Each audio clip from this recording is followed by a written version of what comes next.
Mis derechos terminan donde comienza el del otro. Esta reconocida frase quiere destacar hasta cierto punto el grado de independencia que a todos nos gusta tener por dos motivos. En primer lugar, por el simple hecho de no querer depender por completo de otra persona. Y en segundo, es un deseo natural que todos tenemos, con el cual fuimos creados. Jehová, cuando creó al ser humano, lo creó con libre albedrío, es decir, con la capacidad y la libertad de tomar decisiones inteligentes por uno mismo. No obstante, si este maravilloso regalo se llevara demasiado lejos, daría como origen a la desobediencia o hasta la rebelión. Y un ejemplo de esto es la situación del mundo en el que vivimos, donde hoy impera un espíritu de independencia con respecto a Dios, que se caracteriza por ser irreverente y desequilibrado. Pero esto no nos sorprende porque la Biblia, en Efesios 2:2, nos muestra que iba a reflejar las cualidades de dónde provenía este espíritu, que es de Satanás, el diablo. Pero, ¿qué genera este espíritu en las personas? Para entenderlo, pongamos un ejemplo. ¿Se animaría usted a andar por una autopista que no tiene ninguna señal de tránsito? Que todos van a la velocidad que quieren, por el carril que quieren, sin pensar en los peligros que eso trae para su vida o en la de otras personas? Seguramente que no. Y el mundo es como esa autopista. Las personas hacen lo que quieren sin pensar en las consecuencias que esto puede tener para ellos. No piensan en el riesgo que ponen a otras personas. Y si hay algo que se interpone entre ellos y lo que desean, están dispuestos a romper cualquier ley o norma social que haya para poder alcanzar lo que más desean. Y creen que actuando de esta manera son personas fuertes, libres, independientes. Pero la realidad es que no. Es que ellos siguen siendo esclavos. ¿Pero de quién? Permitamos que la Biblia le dé respuesta a esta pregunta. Los invito a que me acompañen a la carta a los Romanos, el capítulo 6, el versículo 16. Romanos, capítulo 6, versículo 16 nos dice: ¿No saben que si se ofrecen a alguien como esclavos obedientes, se hacen esclavos de aquel a quien obedecen, sea del pecado que lleva a la muerte o de la obediencia que lleva a la justicia? Como vemos, quien se deja llevar por este espíritu está siendo esclavo del pecado. Pero ¿qué entendemos nosotros por pecado? Es todo aquello que esté en contra de la personalidad, de las normas y de la voluntad de Jehová. Pero bueno, esto es algo normal, podría pensar alguien, no hay que darle mucha importancia.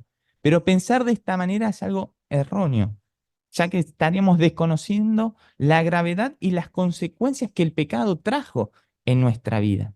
Por ello, analicemos a continuación de manera breve de dónde surgió el pecado, por qué y si algún día va a tener fin.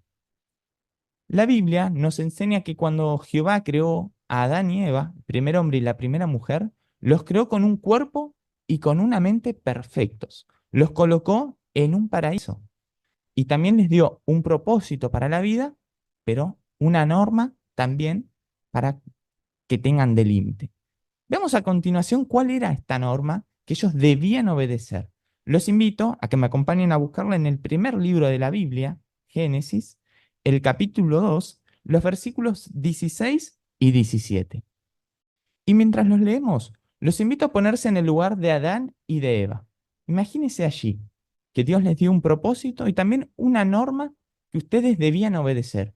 Y piensen si esta norma es restrictiva, si les impide disfrutar de la vida o al contrario, es lógica y los está protegiendo. Génesis, capítulo 2, versículos 16 y 17 nos dice: Además, Jehová Dios les dio este mandato al hombre: puedes comer de todos los árboles del jardín hasta quedar satisfecho, pero no debes comer del árbol del conocimiento de lo bueno y lo malo, porque el día en que comas de él, sin falta, morirás. ¿Pudieron observar cuál era esta norma? Ellos no podían comer del fruto de un solo árbol. ¿Dirían que era algo complicado, algo restrictivo o era sencillo de cumplir? No es verdad que diríamos que era algo simple. Y si ellos obedecían este mandato, tenían ante sí la posibilidad de vivir eternamente en un paraíso. Pero por desgracia, ellos decidieron desobedecer este mandato, perdiendo para sí la oportunidad de ser perfectos y de vivir eternamente. Pero no solamente la perdieron para ellos, sino para todos nosotros, sus descendientes. ¿Pero por qué ocurrió esto? Pongamos un ejemplo. Imagínese que usted se compra un molde para cocinar y antes de usarlo, este molde se le cae al piso. Usted lo levanta, lo revisa todos los lados y ve que no está roto, pero tiene una pequeña marca, una bolladura en uno de sus costados. Como no está roto, usted lo decide utilizar de igual. Y al final puede ver que la comida tiene la misma marca que el molde. Así que llega a la conclusión que el molde le brindó, le transfirió esa marca a la comida. De igual forma, sucedió con el pecado. Podríamos decir que Adán y Eva son el molde y que la marca es el pecado que ellos le heredaron a todos sus descendientes. Rápidamente podemos llegar a la conclusión de que el propósito de Jehová no se estaba cumpliendo. Pero ¿cómo habrá reaccionado él? ¿Se habrá quedado con los brazos cruzados, lamentándose lo que había pasado? ¿O buscaría una forma práctica en la que se pueda cumplir su propósito para el ser humano? Permitamos que la Biblia nos muestre cómo actuó Jehová luego de este suceso. Los invito a que me acompañen nuevamente a la carta a los Romanos, el capítulo 6, el versículo 23. Romanos, capítulo 6, versículo 23 nos dice: porque el salario que el pecado paga es la muerte, pero el regalo que Dios da es la vida eterna por Cristo Jesús, nuestro Señor. Como vemos, Jehová puso en marcha un nuevo plan para de esta forma poder darnos como regalo la vida eterna. Este consistía en enviar a Jesús a la tierra para que naciera como un hombre y ya siendo adulto, entregara su vida como rescate por todos nosotros. Pero, ¿qué es el rescate? ¿Y por qué era necesario este para el ser humano? Podemos definir al rescate como el precio que se paga para recuperar algo o liberar a alguien de una obligación o de una circunstancia indeseada. Y este era el medio que tenía Jehová para sentar las bases legales para poder perdonar nuestros pecados y librarnos de la imperfección. Ahora, pongamos una comparación para entender mejor cómo funciona el rescate. Este se le va a hacer familiar porque ocurrió aquí en Argentina hace algunos años. Imagínese un banco corrupto que de un día para otro decide quedarse con los ahorros de todos sus clientes. Ellos terminan llenos de deudas. Y aunque se hiciera justicia y el dueño del banco fuera a prisión, sus clientes no volverían a ver sus ahorros. Así que su única esperanza es que alguien más rico y más poderoso comprase este banco y le devolviera a todos sus clientes de forma generosa todos sus ahorros, perdonándoles sus deudas. De igual forma fue como actuó Jehová. Él sería este nuevo dueño del banco más rico y más poderoso. Él compró a los descendientes de Adán, es decir, a cada uno de nosotros, y tomó como base el sacrificio de Jesús. Y de esta forma, Él canceló nuestra deuda del pecado, nos otorgó verdadera libertad y nos dio la esperanza de vivir para siempre. No obstante, no basta con que nosotros sepamos todo lo que Jehová y Jesús hicieron, sino que tenemos que ir más allá. Es poner fe en el sacrificio de Jesús. Pero, ¿qué generaría esta fe en nosotros? Vemos qué fue lo que dijo el apóstol Pablo. Los invito a buscar en la segunda carta a los Corintios, el capítulo 5, el versículo 14.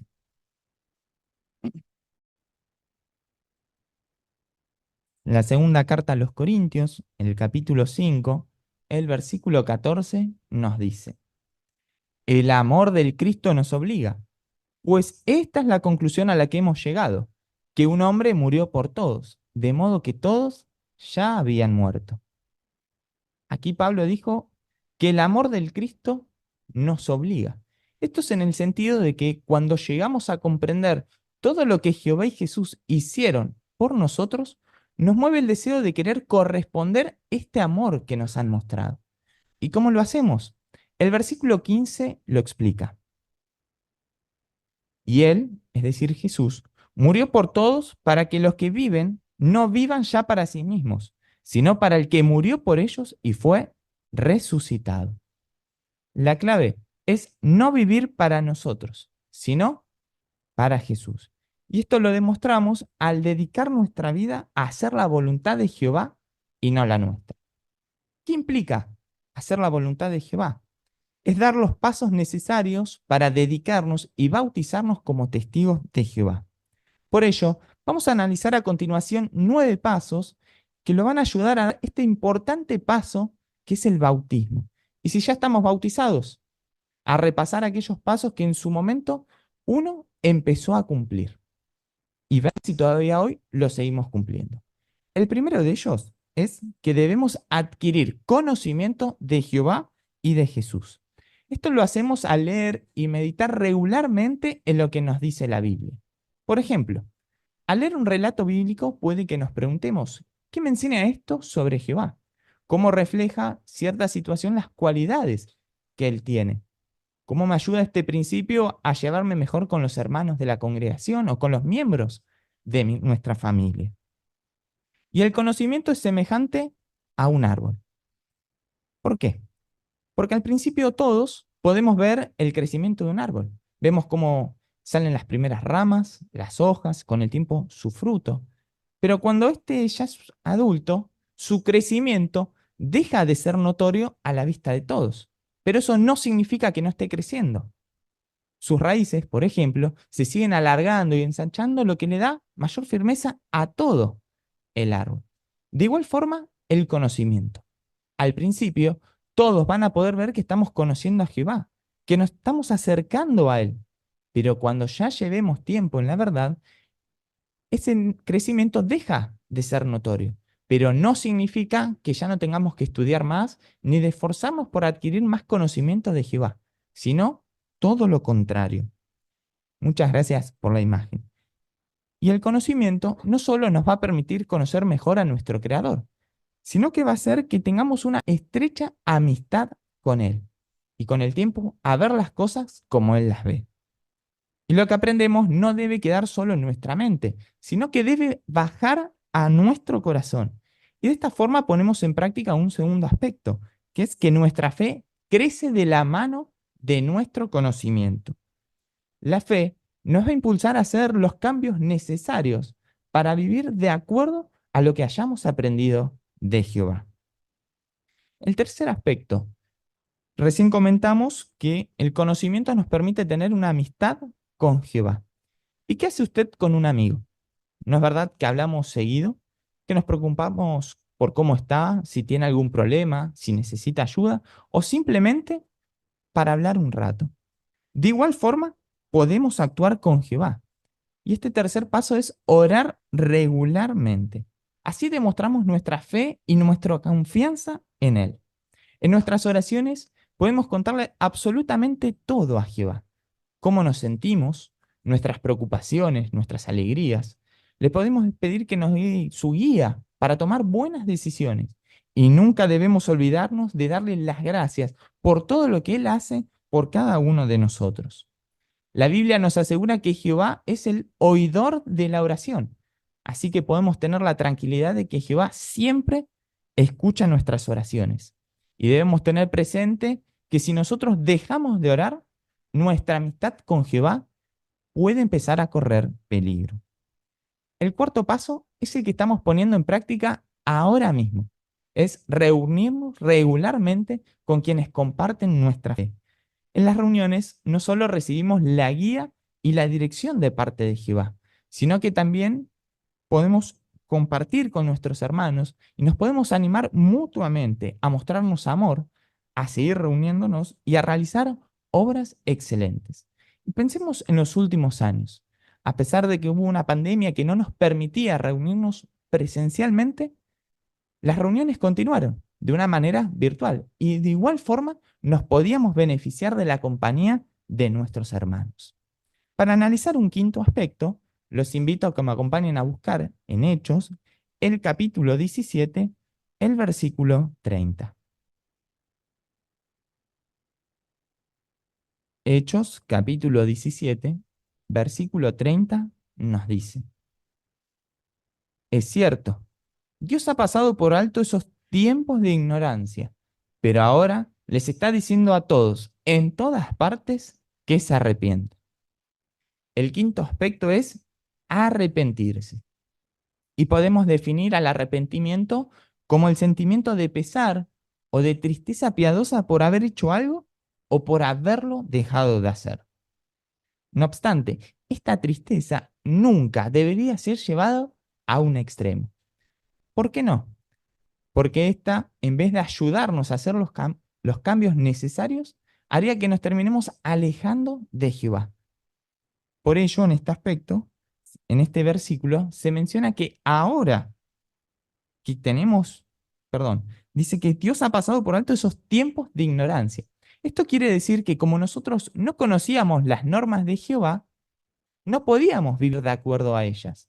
Pero ahora que ya las conocemos, tenemos que vivir de acuerdo a ellas. Por eso, el arrepentimiento nos va a ayudar a reconocer el mal proceder y a aceptar las guías de las normas de Jehová. Y entre dichas normas encontramos un sexto paso, que es rechazar todas las prácticas que Jehová condena. Y al principio hemos mencionado que a medida que crezca nuestro conocimiento, lo iba a ser nuestra fe. Y llegará el momento en que la fe nos va a impulsar a hacer los cambios necesarios y también a compartir las verdades bíblicas y las promesas que hemos aprendido con aquellas personas que todavía no las conocen, como pueden ser nuestros vecinos, nuestros familiares o nuestros compañeros de estudio y de trabajo. Hasta aquí ya hemos analizado 7 aspectos, y los últimos 2 son el resultado de poner en práctica lo que hemos visto. En estos hemos notado que lo más importante tiene que ser nuestra relación con Jehová. Por eso decidimos dedicarle nuestra vida.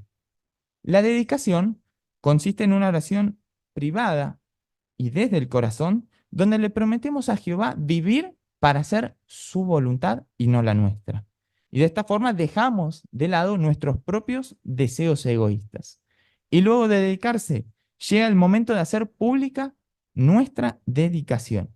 Y esto lo hacemos a través del bautismo en agua, en el cual demostramos públicamente que deseamos servir a Jehová y que disfrutamos haciendo su voluntad. Sin embargo, cuando llega este momento, luego de este momento, no significa que ya está, hemos completado todo, sino que es importante que nos sigamos esforzando por vivir de acuerdo a la promesa que le hicimos a Jehová. Por lo cual, va a ser imprescindible que regularmente comprobemos el estado de nuestra fe. Pero ¿por qué es tan importante hacer esto?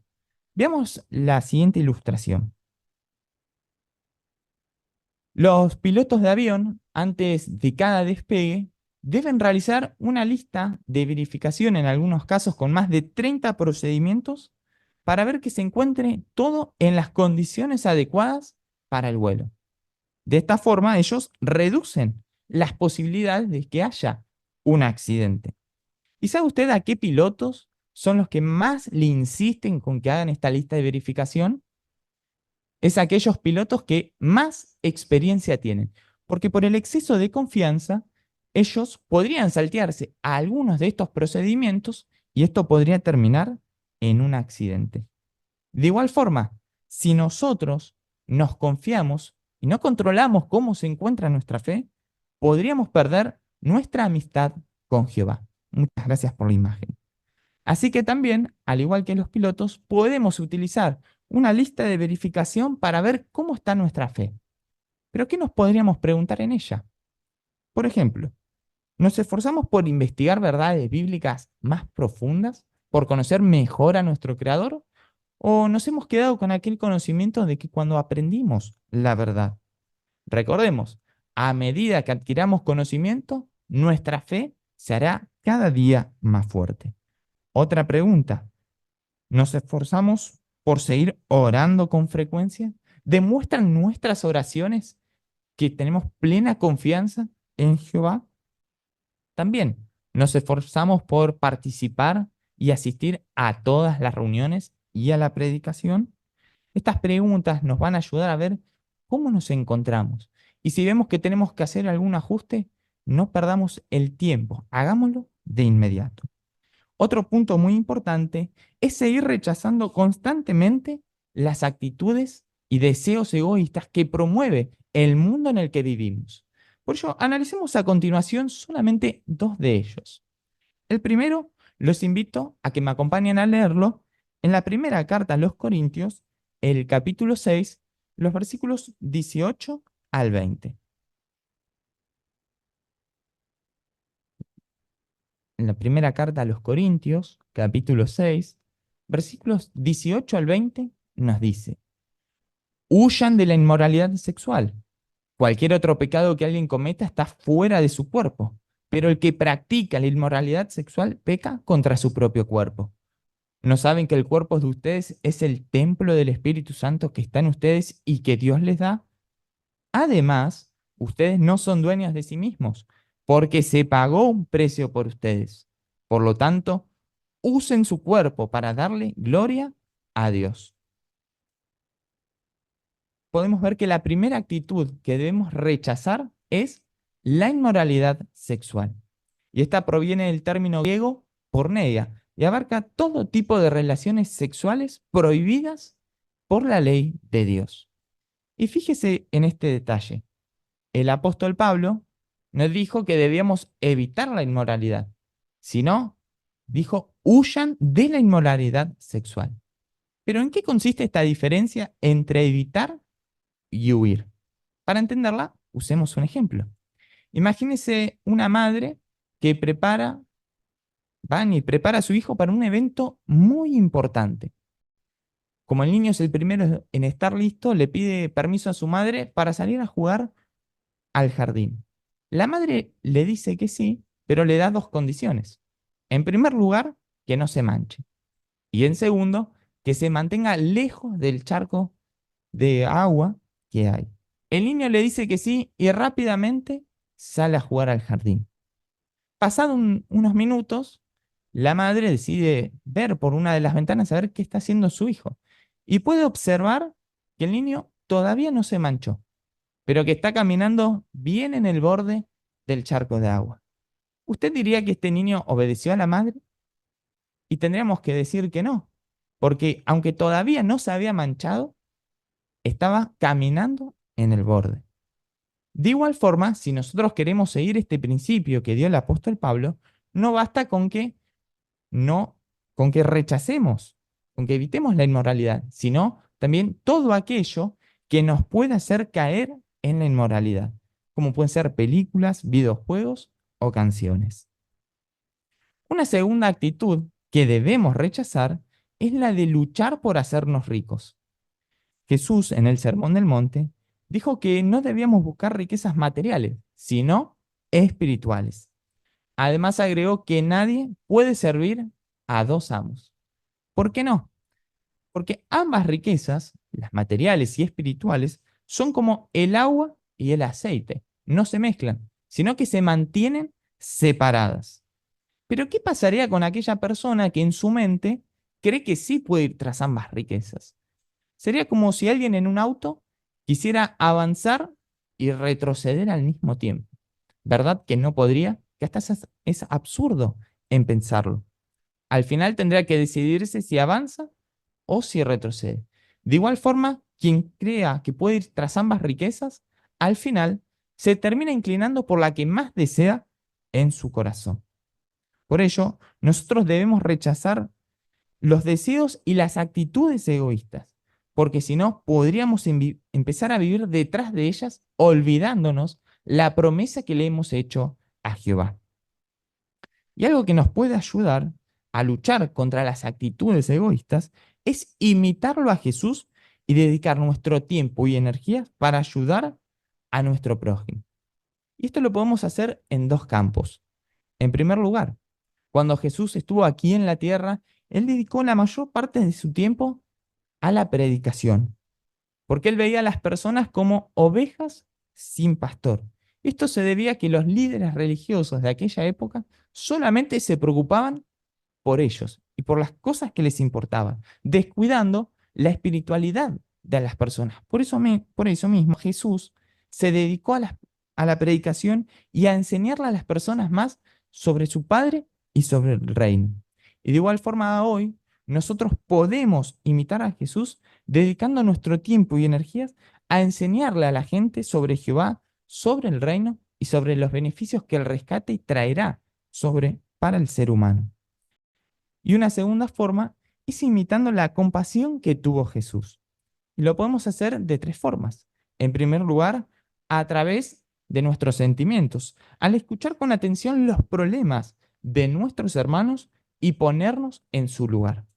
Una segunda manera es con nuestra habla, al expresarle nuestro cariño a los hermanos y felicitarlos sinceramente. Y por último, con nuestra forma de actuar. La compasión nos va a animar a hacer algo por otras personas. Y recordemos lo siguiente, para nosotros quizás un detalle sea algo insignificante, pero para quien está pasando por momentos difíciles, ese aspecto es valiosísimo. Así que en ningún momento dejemos de demostrarle compasión y nuestro cariño a los hermanos. Al imitarlo a Jesús, demostraremos que vivimos para hacer la voluntad de Jehová.